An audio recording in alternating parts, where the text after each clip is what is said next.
नमस्कार दोस्तों, आज हम डिस्कस करते हैं एक साइलेंट और बहुत ही कॉमन कंडीशन के बारे में जिसको ओस्टियोपोरोसिस कहते हैं। ये वो कंडीशन है जो आपकी हड्डियों को बहुत कमजोर बना देता है और फ्रैक्चर का रिस्क बढ़ा देता है। खास तौर से लेडीज में जो 50 इयर्स के बाद की उम्र है, जहां मेनोपॉज हो जाता है और जिनके हार्मोन लेवल डिस्टर्ब हो जाते हैं, उनमें ये बहुत देखा जाता है। तो आइए डिस्कस करते हैं और जानते हैं कि ये कैसे होता है, इसके कारण क्या हैं, इसके सिम्टम क्या हैं, कैसे इससे बचाव कर सकते हैं, अगर हो गया तो इसकी ट्रीटमेंट कैसे कर सकते हैं। ओस्टियोपोरोसिस क्या है? ओस्टियोपोरोसिस एक ऐसी कंडीशन है जिसमें हड्डियों में कैल्शियम का डिपोजिशन कम हो जाता है और बोन कमजोर होने लगती है और वो फ्रैक्चर को प्रोन हो जाती है। मतलब एक छोटी सी फॉल से या छोटी सी एक्टिविटी से जो रूटीन में आपको कुछ नहीं करती, उसकी वजह से आपकी लॉन्ग बोन्स में, जैसे हाथ की बोन्स हैं, हिप बोन है या स्पाइन है, इनमें फ्रैक्चर हो सकते हैं। अपने आप भी फ्रैक्चर हो सकते हैं और ये कई कारणों से होते हैं,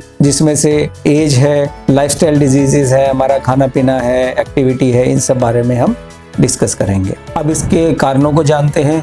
सबसे पहला कॉज है एजिंग। जैसे जैसे हमारी उम्र बढ़ती है, फीमेल्स में पर्टिकुलरली 45 के बाद जब मेनोपॉज होता है, मतलब जब उनके मासिक धर्म आना बंद हो जाता है। मेल में यूजली लेट होता है क्योंकि उनके हार्मोनल इम्बैलेंस इतनी जल्दी नहीं होता है। 70 ईयर और प्लस में हड्डियां कमजोर होने लगती हैं। दूसरा, कैल्शियम की इनटेक की कमी, विटामिन डी की कमी, प्रोटीन की कमी। अगर हमारा डाइट है वो प्रोटीन रिच नहीं है, जो कि हमारे भारत में एक बड़ी प्रॉब्लम है। हमारी जो डाइट है वो कार्बोहाइड्रेट बेस्ड है, मतलब हम रोटी, आलू, चावल, इन चीज़ों पे ज़्यादा ध्यान देते हैं और प्रोटीन इंटेक हमारा कम है। कुछ डिजीज़ेज़ हैं जिनकी वजह से ओस्टियोपोरोसिस होता है। कुछ मेडिकल कंडीशंस हैं जिनमें होता है, पर्टिकुलरली जिनमें स्टेरॉइड लंबे समय तक लेना पड़ता है। इन सब वजह से ओस्टियोपोरोसिस होता है।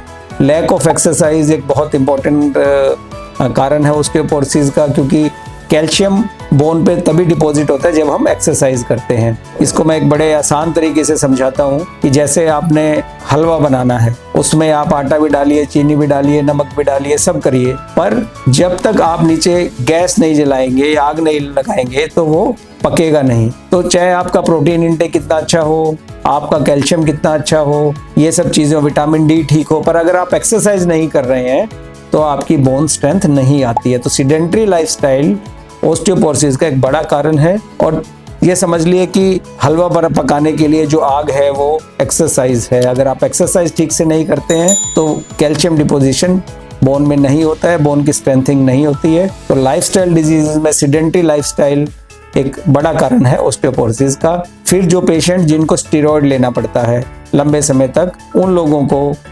ओस्टियोपोरोसिस बहुत होता है, क्योंकि स्टेरॉइड जो होते हैं वो ओस्टियोपोरोसिस करते हैं। स्मोकिंग एंड अल्कोहल एक बड़ा रीज़न है ओस्टियोपोरोसिस का, तो इसका मॉडरेट इंटेक होना चाहिए, स्मोकिंग अवॉइड करनी चाहिए। फीमेल में जैसे मैंने बात की थी, हार्मोनल चेंजेस जो होते हैं पर्टिकुलरली मेनोपॉज के बाद, वही बड़ा कारण होता है ओस्टियोपोरोसिस का, क्योंकि उनकी ऑलरेडी से पहले से ही उनकी डाइट अच्छी नहीं होती, कैल्शियम इंटेक अच्छा नहीं होता, और ऊपर से जब हार्मोनल इम्बैलेंस होता है तो उनमें हड्डियां कमज़ोर होने लगती हैं और ओस्टियोपोरोसिस होने लगता है। अब सिम्टम्स में आते हैं।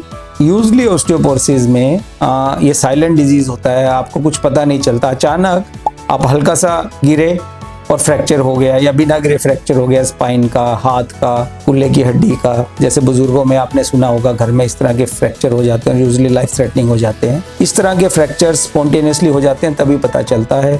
कभी कभी माइक्रोस फ्रैक्चर होते हैं तो स्पाइन पेन होना, बैक पेन होना, हिप एरिया में पेन होना, ये सिम्टम है। लॉन्ग बोन्स में पेन होना, जैसे शिन बोन है उसमें दर्द होता है।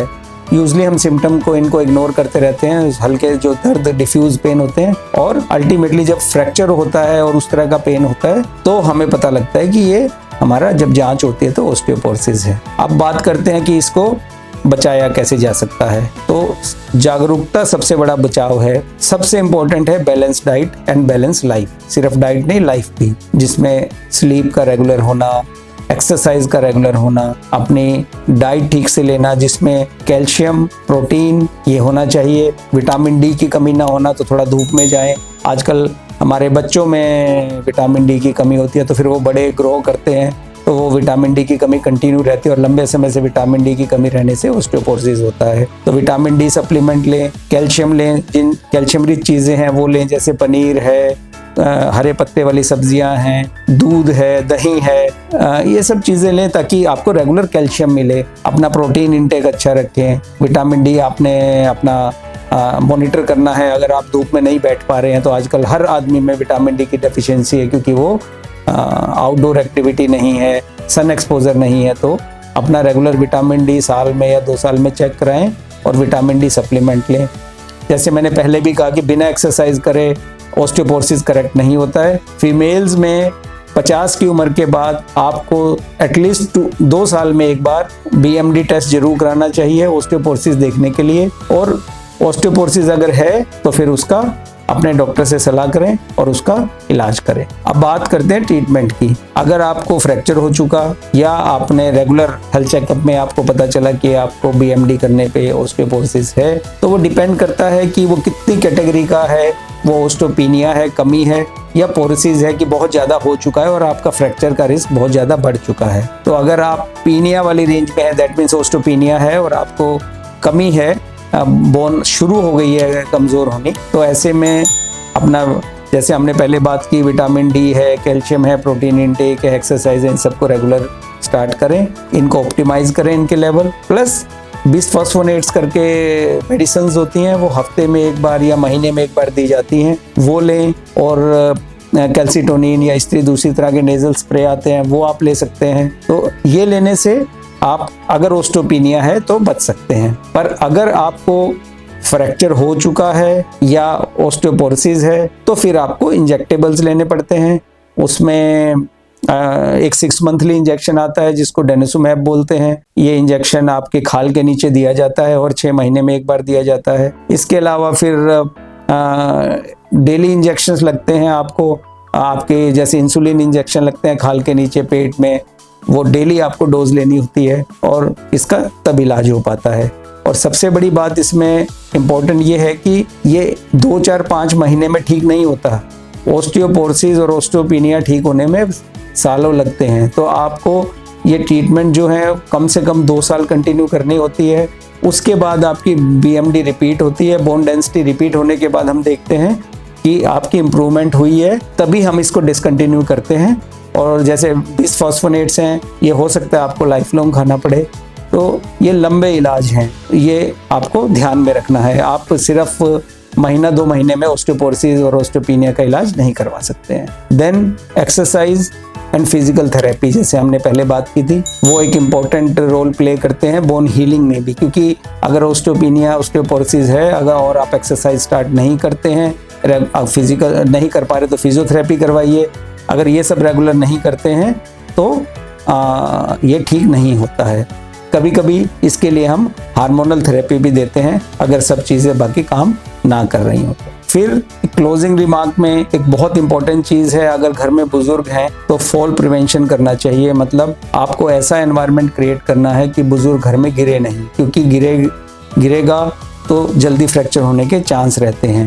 तो उसी तरह का उनका सपोर्ट सिस्टम, बाथरूम की टाइल्स हैं, बाथरूम में जब बैठ उठ रहे हैं तो उसको होल्ड करने के लिए है, नहाने की जगह है, टॉयलेट जाने की जगह है, बेड से उतरने के वक्त, इन सब चीज़ों का ध्यान रखना है।